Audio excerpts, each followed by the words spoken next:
और सबसे पहले आपको अहम खबर देंगे।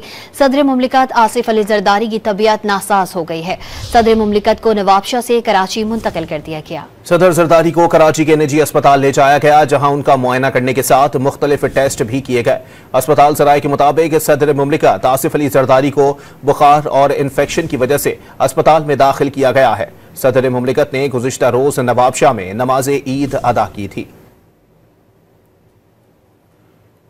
सदर आसिफ अली जरदारी का कराची के निजी अस्पताल में इलाज जारी है। अस्पताल सराय के मुताबिक सदर मुमलिकत को बुखार और इन्फेक्शन की वजह से अस्पताल में दाखिल किया गया है। उनकी तबीयत में अब बेहतरी है।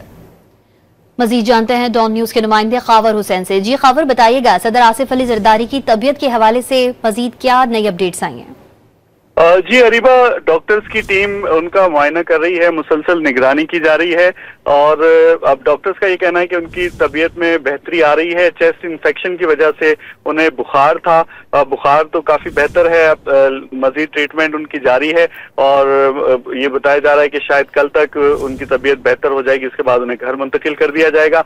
गुज़श्ता रात उनकी तबीयत ज्यादा खराब हुई थी, जिसकी वजह से उन्हें नवाबशाह से कराची लाया गया था और कराची में क्लिफ्टन में निजी अस्पताल में उन्हें ज़ेरे इलाज रखा गया है। वहां पर सिक्योरिटी के सख्त इंतजाम कर दिए गए हैं। सदर का प्रोटोकॉल अस्पताल के अतराफ में सिक्योरिटी दे रहा है और इस वक्त डॉक्टर्स का ये कहना है कि उनकी तबीयत बदस्तूर बेहतर होती जा रही है और कल तक उन्हें घर मुंतकिल कर दिया जाएगा। जी, खावर हुसैन अपडेट कर रहे थे, आपका बहुत शुक्रिया।